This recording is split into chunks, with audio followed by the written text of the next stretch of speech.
आप सभी का आज के इस बहुत ही महत्वपूर्ण प्रेस कॉन्फ्रेंस में अभिनंदन है। आज जब मैं ये प्रेस कॉन्फ्रेंस करने आया तो मेरे अंदर बहुत क्रोध भरा हुआ था और इस हॉल में आने से पहले मैं 2 मिनट के लिए शांत होकर खड़ा हुआ और मुझे लगा कि एक जनप्रतिनिधि के नाते, एक भारतीय के नाते कोई भी प्रेस कॉन्फ्रेंस, चाहे हालात कैसे भी क्यों ना हो, क्रोध में नहीं होना चाहिए, आक्रोश में नहीं होना चाहिए। और यह आक्रोश केवल भारतीय जनता पार्टी के इस प्रवक्ता के हृदय में है, ऐसा नहीं है। आज कांग्रेस पार्टी के कुछ कार्यकर्ताओं ने राहुल गांधी के कहने पर जो किया है, उसका आक्रोश आज पूरे हिंदुस्तान के युवाओं में है, जेन जी में है। और मैं बहुत शालीनता के साथ मगर चुने हुए शब्दों के साथ जवाब दूंगा। एक बात ध्यान रहे, यह press conference Bharatiya Janata party बनाम कांग्रेस प्रेस कॉन्फ्रेंस नहीं है। यह प्रेस कॉन्फ्रेंस भारत बनाम उन शक्तियों के खिलाफ है जो भारत के नाम को, भारत की छवि को जानबूझ के एक षड्यंत्र के अंतर्गत धूमिल करना चाहते हैं, उसे मिटाना चाहते हैं। I repeat, this press conference is not a press conference between two political parties of India. This is not a press conference between Bharatiya Janata Party at one side and the Congress Party on the other side. Rather, it is a press conference between the idea of India and those who espouse the idea against India. बंधुगण, आप सभी जानते हैं कि भारतवर्ष में, दिल्ली में एक बहुत बड़ी गतिविधि चल रही है। भारत मंडपम में एआई वर्ल्ड समिट चल रहा है और उसमें आज 4 लोगों की गिरफ्तारी हुई है जो यूथ कांग्रेस के लीडर्स हैं। मैं नाम भी पढ़ता हूं जो गिरफ्तार हुए हैं। कृष्णा हरी, ये यूथ कांग्रेस का नेशनल सेक्रेटरी है। कुंदन यादव, बिहार यूथ कांग्रेस का सचिव। अजय कुमार, उत्तर प्रदेश यूथ कांग्रेस का उपाध्यक्ष है और नरसिम्हा यादव यूथ कांग्रेस का नेशनल कोऑर्डिनेटर है। मैंने ये 4 नाम और उनका पद इसलिए बताया क्योंकि पद देखिए, कोई सचिव है, कोई अध्यक्ष है। ये छोटे कार्यकर्ता नहीं है, ये बड़े कार्यकर्ता हैं और बड़े पदों पर आसीन कार्यकर्ता है कांग्रेस पार्टी के। और ये रैंडमली या इसी प्रकार अंदर घुस गए हो अफरा तफरी में, ऐसा नहीं हुआ है। पूरे रिसर्च के साथ हम यहां आए हैं। इन कार्यकर्ताओं ने अपना रजिस्ट्रेशन कराया। रजिस्ट्रेशन करने के पश्चात, रजिस्ट्रेशन पहले कराया, आज नहीं कराया, रजिस्ट्रेशन पहले कराया, बार कोड प्राप्त हुआ इन्हें। बार कोड लेकर ये अंदर घुसे, एक डिजाइन के साथ अंदर घुसे जिसमें इन्होंने उल्टा टी शर्ट पहन रखा था, दिख नहीं रहा था टी शर्ट पे क्या लिखा है, और अंदर जाके ये एक तरह से टॉपलेस हो जाते हैं, अपने कपड़े उतार देते हैं और उसके साथ प्रोटेस्ट करते हैं। ये प्लानिंग कहां बनी थी? ये कोई सड़क चलते हुए यूथ कांग्रेस के किसी लीडर ने ये प्लानिंग नहीं बनाया। ये राहुल गांधी, सोनिया गांधी और प्रियंका वाड्रा की मौजूदगी में राहुल जी के निवास स्थान पे ये प्लानिंग किया गया था। ये प्रयोग है, ये संयोग नहीं है। This is not an experiment, this is a deliberate attempt to malign the name of India by the leader of opposition Rahul Gandhi, because in his very home the design of this whole propaganda took place. यह जो AI summit है, बंधुगण, पहले भारतवर्ष ऐसे summit में अपने representative तक नहीं भेजता था। पहले भारतवर्ष ने कभी इस प्रकार के समिट आयोजित नहीं किए थे। मगर आप चिंता करके देखिए, एक एआई समिट होती है, पूरे विश्व में भारत का नाम होता है, 100+ कंट्रीज, 100 से अधिक देशों का पार्टिसिपेशन होता है, 20 देशों के कंट्री हेड, स्टेट हेड इसमें पार्टिसिपेट करते हैं, 60 मंत्री लगभग अन्य देशों के इसमें पार्टिसिपेट करते हैं, हजारों global CEOs, researchers, startups, policy makers इसमें ज्वाइन करते हैं, 2.5 लाख से भी अधिक विजिटर्स और जो रजिस्ट्रेशन करते हैं वो इस इवेंट में रिपोर्ट करते हैं। इसमें हजारों स्पीकर होते हैं, हजारों सेशंस होते हैं और एग्जीबिटर्स होते हैं। इसमें 300 से अधिक एग्जीबिटर थे जो 30 देशों से आके भाग लेते हैं। और इसमें कैसे लोग भाग लेते हैं आप देखिए, इस एआई समिट में मैं पूरी डिटेल्स में नहीं जाऊंगा, मैं मोटा मोटी बता रहा हूं क्योंकि आप सब जानते हैं, देश जानता है, कई दिनों से देश देख रहा है कौन भाग ले रहे हैं। हमारे प्रधानमंत्री नरेंद्र मोदी जी के साथ साथ फ्रांस के राष्ट्राध्यक्ष Emmanuel Macron, UN chief Antonio Guterres, global tech leaders like Sundar Pichai Google के, सैम अल्टमैन ओपन एआई के, डेमिस हैसाबिस डीप माइंड के, डैरियो एमोजी एंथ्रोपिक के, और भी कई नाम हैं। मैं सारे नाम यहां पढ़ना नहीं चाहता हूं। कहने का तात्पर्य है पूरे देश के हु इज हु, पूरे विश्व के who is who in AI participate करते हैं। और केवल पार्टिसिपेट नहीं करते हैं, वो क्या कहते हैं यह भी हमें सुनने और समझने की आवश्यकता है। UN secretary general Antonio Guterres कहते हैं, India is giving voice to the global south in the AI era. Global south को अगर आर्टिफिशियल इंटेलिजेंस में कोई वॉइस दे रहा है तो उस देश का नाम इंडिया है, भारत है। इसके साथ ही इमैनुअल मैक्रोन कहते हैं, India is becoming a central player in the global AI order. पूरे एआई ऑर्डर, विश्व में जो ग्लोबल ऑर्डर है उसमें भारतवर्ष आज केंद्र में स्थापित कर चुका है अपने आप को, ये फ्रांस के राष्ट्राध्यक्ष कहते हैं।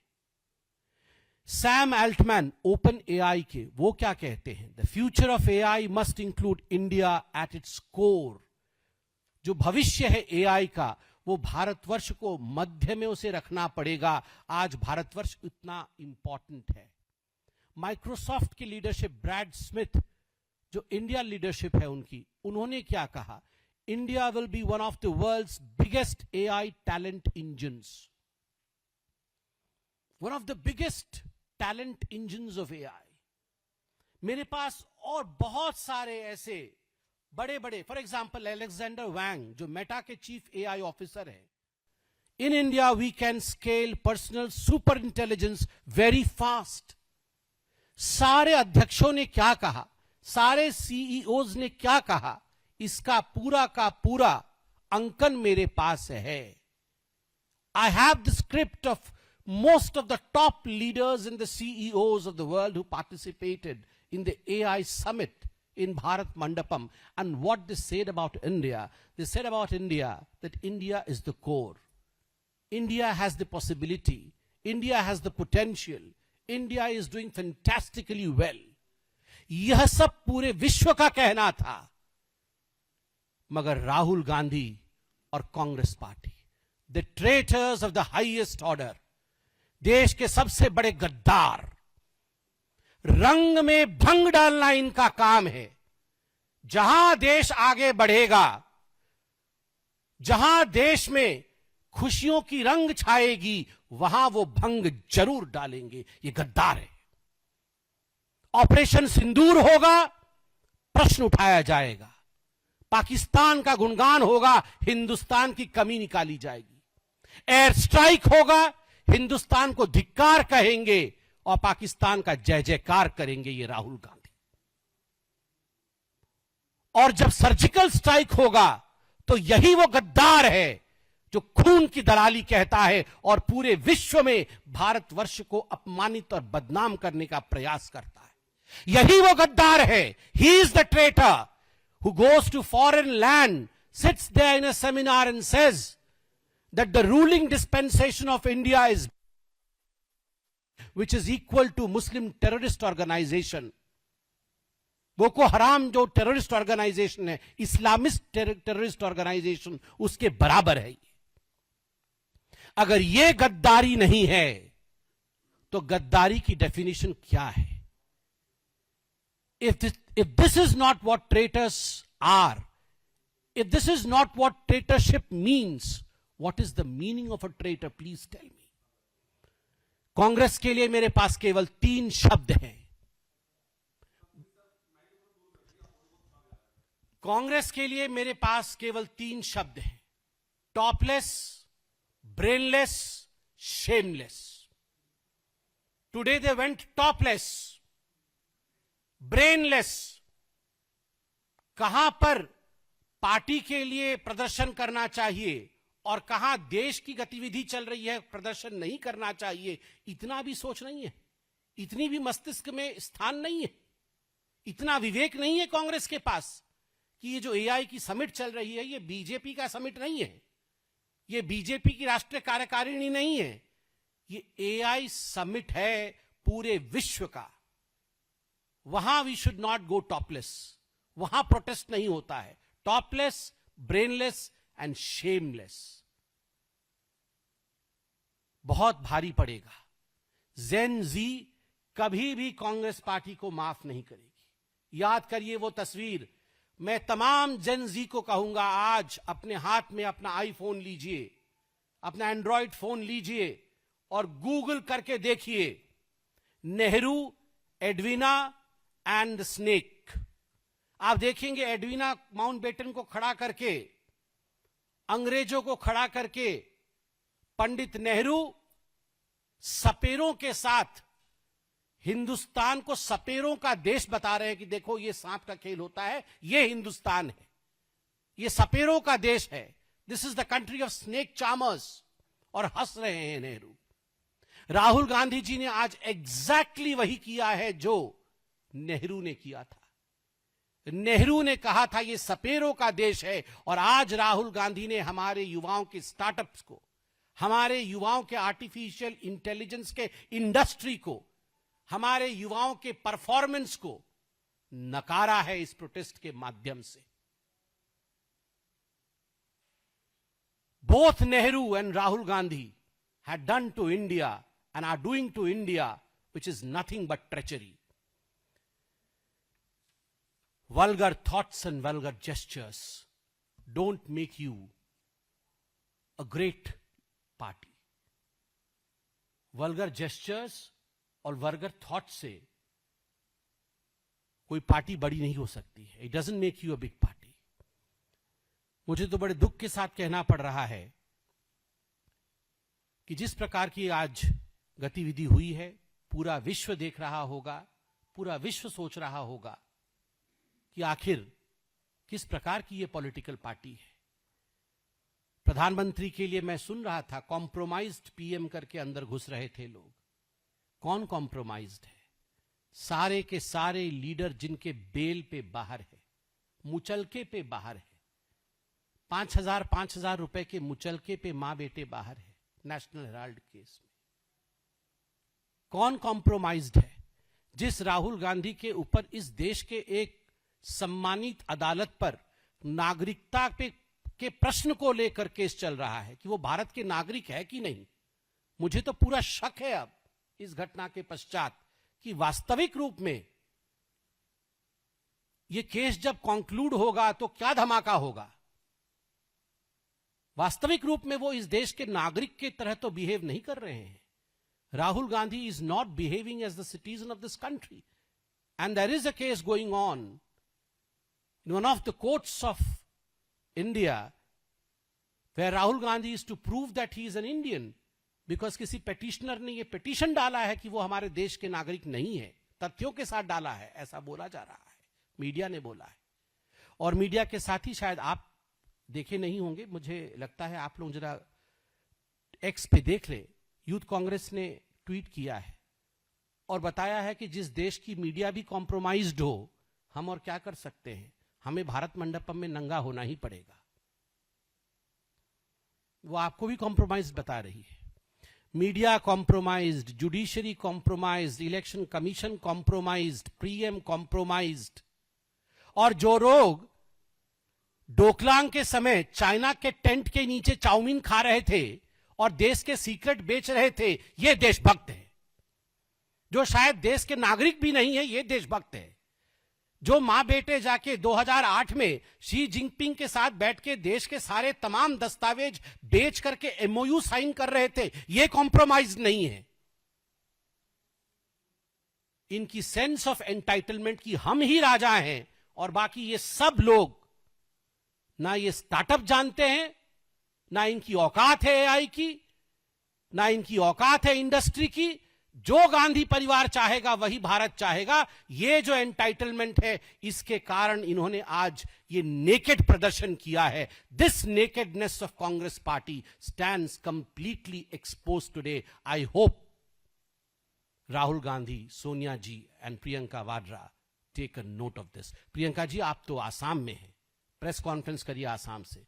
राहुल गांधी देश में है कि नहीं मुझे पता नहीं, अगर देश में है तो आप भी प्रेस कॉन्फ्रेंस करके सफाई दीजिए सफाई कि आप देशद्रोही क्यों नहीं है। We put you on notice on this. Thank you so much. What we have seen is that Congress party leaders are not coming out and they are not supporting or they are saying anything on this particular protest. But as you said that it was being planned at Rahul Gandhi's home, so do you think that it has all the support from the top leadership of the Congress party, including Rahul Gandhi, and they are not coming out in support of IYC till now? I mean, if you say that BJYM is a separate entity of BJP, it has nothing to do with BJP. So how would we react? BJYM is part of BJP. Similarly, Indian Youth Congress is part of the Congress party. The Indian Youth Congress has given a statement, has released a statement in the X, where categorically they own up to it, that we are the ones who have done this. Deliberately we have done this because everything in India is compromised, including the media, and that's why we were left with no other reason than this, no other platform than this. So they have in fact, they have released a statement, and here it is. There is a picture of Narsimha Yadav, who organized the protest today along with Rahul Gandhi. And I read out all their credentials, the office that they in fact occupy. Most of them are presidents, vice presidents, secretaries of the Congress party.